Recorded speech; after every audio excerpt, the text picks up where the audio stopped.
कठोर व्रत अंगीकार करके कुछ लोग अपनी संपत्ति का त्याग करके, कुछ कठिन तपस्या द्वारा, कुछ अष्टांग योग पद्धति के अभ्यास द्वारा अथवा दिव्य ज्ञान में उन्नति करने के लिए वेदों के अध्ययन द्वारा प्रबुद्ध बनते हैं।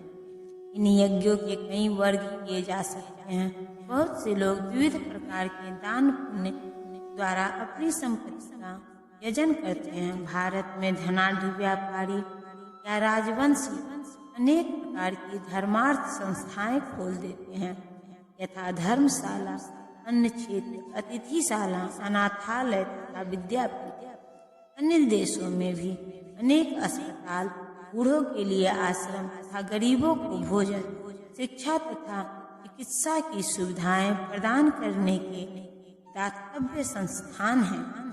ये सब दान कर्म द्रव्यमय यज्ञ हैं। अन्य लोग जीवन में उन्नति करने अथवा उच्च लोकों में जाने के लिए चांद्रायन तथा चातुर्मास जैसे विविध तप करते हैं। इन विधियों के अंतर्गत कतिपय कठोर नियमों के अधीन कठिन व्रत करने होते हैं। उदाहरणार्थ, चातुर्मास व्रत रखने वाला वर्ष के 4 मासों में जुलाई से अक्टूबर तक बाल नहीं कटाता, न ही खाद्य वस्तुएं खाता है और 9 दिन में 2 बार, न निवास स्थान छोड़कर कहीं जाता है। जीवन के सुखों का ऐसा परित्याग तपोमय यज्ञ कहलाता है। कुछ लोग ऐसे भी हैं जो अनेक योग पद्धतियों का अनुसरण करते हैं तथा पतंजलि पद्धति, ब्रह्मा में सदाकार होने के लिए अथवा हठ योग या अष्टांग योग विशेष सिद्धियों के लिए कुछ लोग समस्त तीर्थ स्थानों की यात्रा करते हैं। ये सारे अनुष्ठान योग यज्ञ कहलाते हैं, जो भौतिक जगत में किसी सिद्धि विशेष के लिए किए जाते हैं। कुछ लोग ऐसे हैं जो विभिन्न वैदिक साहित्य तथा उपनिषद तथा वेदांत सूत्र या सांख्य दर्शन के अध्ययन में अपना ध्यान लगाते हैं। इसे स्वाध्याय यज्ञ कहा जाता है। ये सारे योगी विभिन्न प्रकार के यज्ञों में लगे रहते हैं और उच्च जीवन की तलाश में रहते हैं, किंतु कृष्ण भावनामृत इनसे पृथक है, क्योंकि यह परमेश्वर की प्रत्यक्ष सेवा है। इसे उपयुक्त किसी भी यज्ञ से प्राप्त नहीं किया जा सकता, अपितु भगवान तथा उनके प्रामाणिक भक्तों की कृपा से ही प्राप्त किया जा सकता है।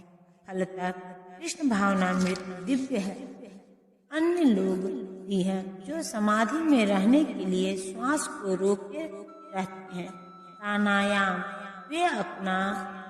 वे अपान में प्राण को और प्राण में अपान को रोकने का अभ्यास करते हैं और अंत में प्राण अपान को रोककर समाधि में रहते हैं। अन्य योगी कम भोजन करके प्राण की प्राण में ही आहुति देते हैं।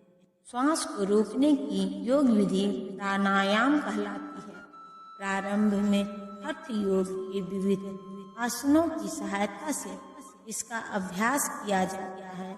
ये सारी विधियां इंद्रियों को वश में करने तथा आत्म साक्षात्कार की प्रगति के लिए संतुष्ट की जाती है। इस विधि में शरीर के भीतर वायु को रोका जाता है, जिससे वायु की गति की दिशा उलट सके।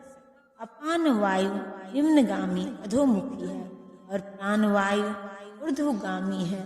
प्राणायाम में योगी विपरीत दिशा में सांस लेने का तब तक अभ्यास करता है जब तक दोनों वायु उदासीन होकर पूरक अर्थात सम नहीं हो जाती। जब अपान वायु को प्राण वायु में अर्पित कर दिया जाता है तो इसे रेचक कहते हैं। जब प्राण तथा अपान वायुओं को पूर्णतया रोक दिया जाता है तो इसे कुंभक योग कहते हैं। कुंभक योगाभ्यास द्वारा मनुष्य आत्म सिद्धि के लिए जीवन अवधि बढ़ा सकता है। बुद्धिमान योगी एक ही जीवन काल में सिद्धि प्राप्त करने का इच्छुक रहता है, वह दूसरे जीवन की प्रतीक्षा नहीं करता। कुंभक योग के अभ्यास से योगी जीवन अवधि को अनेक वर्षों के लिए बढ़ा सकता है, किंतु भगवान की दिव्य प्रेमा भक्ति में स्थित रहने के कारण कृष्ण भावना भावित मनुष्य स्वतः इंद्रियों का नियंता जितेंद्रिय बन जाता है। उसकी इंद्रियां कृष्ण की सेवा में तत्पर रहने के कारण अन्य किसी कार्य में प्रवृत्त होने का अवसर ही नहीं पाती। फलतः जीवन के अंत में उसे स्वतः भगवान कृष्ण के दिव्य पद पर स्थानांतरित कर दिया जाता है। अतः वह दीर्घजीवी बनने का प्रयत्न नहीं करता, वह तुरंत मोक्ष पद को प्राप्त कर लेता है। जैसा कि भगवत गीता में कहा गया है, जो व्यक्ति भगवान की निश्चल भक्ति में प्रवृत्त होता है वह प्रकृति के गुणों को लांघ जाता है और तुरंत आध्यात्मिक पद को प्राप्त होता है। कृष्ण भावना भावित व्यक्ति दिव्य अवस्था से प्रारंभ करता है और निरंतर उसी चेतना में रहता है, अतः उसका पतन नहीं होता और अंततः वह भगवत धाम हो जाता है। कृष्ण प्रसादम को ही खाते रहने से स्वतः कम खाने की आदत पड़ जाती है। इंद्रिय निग्रह के मामले में कम भोजन करना अल्पाहार अत्यंत लाभप्रद होता है और इंद्रिय निग्रह के बिना भव बंधन से निकल पाना संभव नहीं है।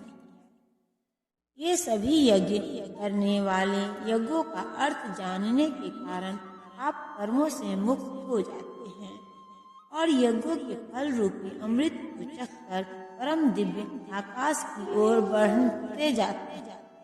विभिन्न प्रकार के यज्ञों यथा द्रव्य यज्ञ, स्वाध्याय यज्ञ, योग यज्ञ की उपयुक्त व्याख्या से यह देखा जाता है कि इन सब का एक ही उद्देश्य है और वह है इंद्रियों का निग्रह। इंद्रिय तृप्ति ही भौतिक अस्तित्व का मूल कारण है। अतः जब तक इंद्रिय तृप्ति से जिन धरातल पर स्थित न हुआ जाए तब तक सच्चिदानंद के नित्य धरातल तक उठ पाना संभव नहीं है। यह धरातल नित्य आकाश या ब्रह्मा आकाश में उपयुक्त सारे यज्ञों से संसार के पाप कर्मों से विमल हुआ जा सकता है। जीवन में इस प्रगति से मनुष्य न केवल सुखी और ऐश्वर्यवान बनता है अपितु अंत में वह निराकार ब्रह्मा के साथ दाम्पत्य के द्वारा या श्री भगवान कृष्ण की संगति प्राप्त करके भगवान के शाश्वत धाम को प्राप्त करता है। एक श्रेष्ठ जब यज्ञ के बिना मनुष्य इस लोक में या इस जीवन में ही सुख पूर्वक नहीं रह सकता तो फिर अगले जन्म में कैसे रह सकता? मनुष्य इस लोक में चाहे जिस रूप में रहे वह अपने स्वरूप से अनभिज्ञ रहता है।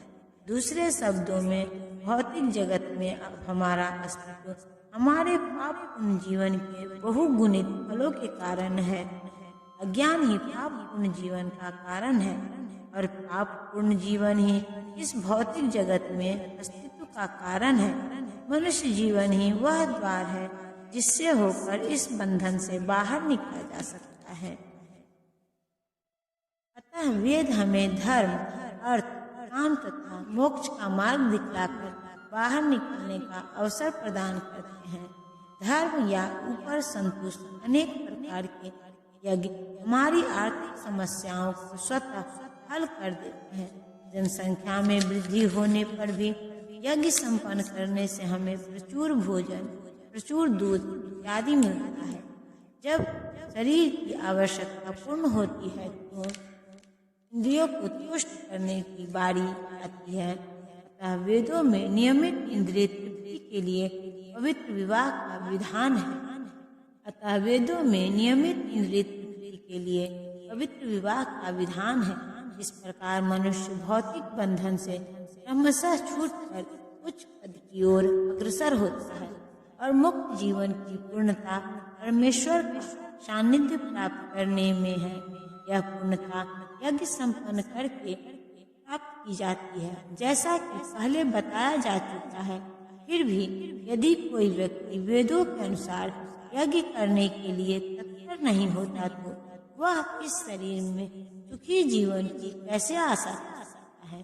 फिर दूसरे लोक में दूसरे शरीर से सुखी जीवन की आशा तो व्यर्थ ही है। विभिन्न स्वर्गों में भिन्न भिन्न प्रकार की जीवन सुख सुविधाएं हैं, और जो लोग यज्ञ करने में लगे हैं उनके लिए तो सर्वत्र परम सुख मिलता है। किंतु सर्वश्रेष्ठ सुख वह है जिसे मनुष्य कृष्ण भावनामृत के अभ्यास द्वारा वैकुंठ जाकर प्राप्त करता है। अतः कृष्ण भावना भावित जीवन ही इस भौतिक जगत की समस्त समस्याओं का एकमात्र हल है।